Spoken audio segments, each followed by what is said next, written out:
Alexandre III da Macedônia, também conhecido como Alexandre o Grande, foi rei do Império da Macedônia entre 336 e 323 a.C., no período helenístico da história da Grécia Antiga. Nascido em 356 a.C., em Pela, capital do Reino da Macedônia, o jovem príncipe sucedeu seu pai, o rei Filipe II, com apenas 20 anos de idade.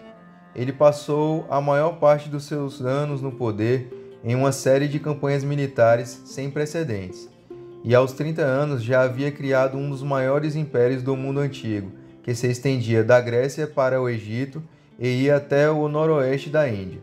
Morreu aos 32 anos invicto em batalha, e é considerado um dos comandantes militares e estrategistas mais bem-sucedidos da história.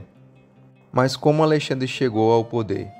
Os macedônios eram um povo que habitavam o norte da Grécia e que se consideravam helenizados, inclusive compartilhando muitos elementos culturais com os gregos.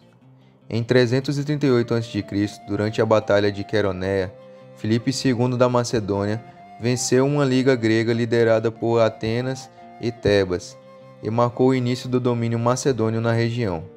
Esse foi o fim do período clássico da história grega e início do período helenístico. O apreço pela cultura grega era tão grande que Filipe II escolheu como tutor de Alexandre o filósofo Aristóteles, e em Miesa, que era como um colégio interno para a educação dos filhos dos nobres da Macedônia, o filósofo desempenhou seu papel. Ali, além de Alexandre, estudaram os jovens Ptolomeu, Heféstio e Cassandro. Esses e muitos outros estudantes acabaram se tornando amigos de Alexandre e mais tarde se tornariam generais em seu exército. Acredita-se que Heféstio era muito mais do que apenas um amigo, se é que você me entende. Aristóteles ensinou Alexandre e seus amigos sobre medicina, filosofia, moral, religião, lógica e artes. Sob a sua tutela, Alexandre desenvolveu muito interesse pelo autor Homero, em particular sua obra Ilíada. Aristóteles lhe deu uma cópia deste livro e Alexandre levava em suas campanhas para inspirá-lo. O famoso filósofo cuidou da educação do príncipe e de seus melhores amigos até que completassem 16 anos. Filipe II tinha planos de organizar um grande exército composto por macedônios e gregos para iniciar uma campanha de conquista dos territórios do Império Persa e derrotar o rei Dario III. Esse plano de Filipe só chegaria a ser concluído por seu filho, pois em 336 a.C. ele foi assassinado por seu guarda-costas Pausanias. Com o assassinato de Filipe II, Alexandre assumiu o trono macedônio aos 20 anos. A sucessão desencadeou uma forte crise na Macedônia, e Alexandre teve que assumir posturas enérgicas para reafirmar o seu poder sobre a região. Primeiramente, Alexandre precisou impor-se contra usurpadores que tentavam tomar o seu trono.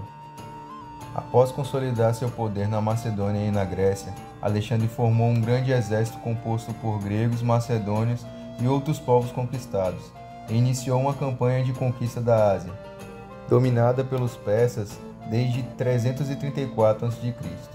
Na Macedônia, deixou Antípato como governante de confiança, e Alexandre nunca mais retornaria à sua casa. Alexandre chegou à Ásia Menor no começo de 334 a.C., acompanhado de aproximadamente 50.000 soldados, e foi obtendo várias vitórias. Com essas conquistas, Alexandre transformou essas cidades de origem gregas em polis democráticas. O encontro de Alexandre com Dario III, o rei da Pérsia, se deu em 333 a.C., durante a Batalha de Isso. Os macedônios alcançaram grande vitória e Dario III fugiu desesperadamente para o Oriente, deixando sua família sob a posse de Alexandre. A vitória em Isso permitiu a Alexandre conquistar todas as grandes cidades da faixa que atualmente corresponde à Síria, Líbano e Palestina. A única cidade da região que não se submeteu aos macedônios foi Tiro, que impôs uma resistência e obrigou os macedônios a realizarem um cerco de 8 meses para conquistá-la. Como punição, Alexandre autorizou a pilhagem da cidade e a escravização de seus cidadãos em 332 a.C. Após a conquista de Tiro, Alexandre partiu rumo ao Egito, local onde foi muito bem recebido.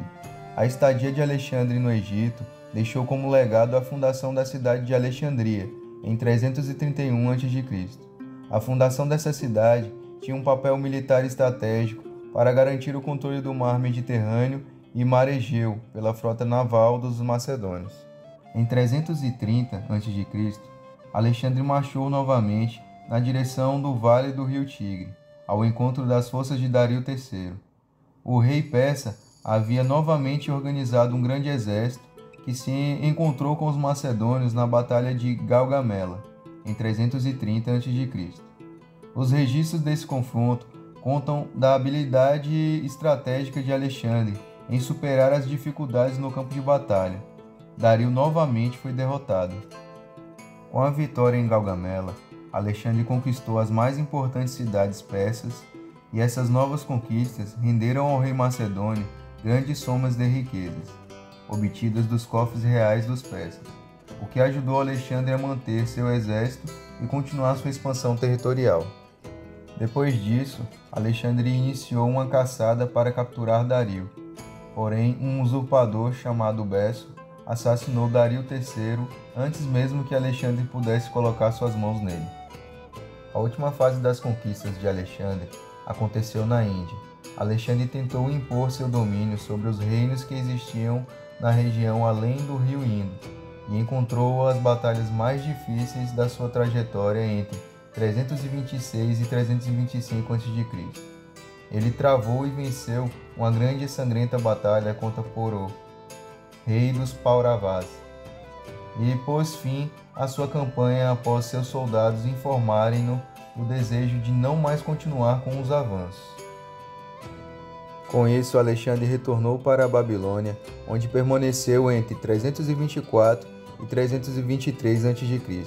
Durante sua estadia nessa cidade, ele passou a planejar futuras campanhas de conquistas, tanto da Península Arábica como também em direção à Europa Ocidental. Os planos de Alexandre foram interrompidos após ele contrair uma febre fulminante, que o levou a falecer poucos dias depois, em junho de 323 a.C. Não se sabe ao certo as causas da morte de Alexandre, mas atualmente especula-se que ele possa ter morrido em decorrência de febre tifoide ou malária. A hipótese de envenenamento não é muito aceita pelos historiadores, mas também nunca foi descartada. A morte de Alexandre levou a uma crise sucessória, uma vez que não havia herdeiros estabelecidos. Sua esposa Roxana estava grávida, mas ela não era de origem helênica. Iniciou-se então uma disputa pelo poder entre os generais de Alexandre, o que provocou a fragmentação do Império Macedônio. Alexandre tornou-se lendário como os heróis clássicos que ele mesmo tanto admirava nas histórias de seu livro preferido, a Ilíada. Espelhando-se em Aquiles, alcançou destaques na história e mitos gregos, chegando a ser venerado em quase todos os lugares que conquistou.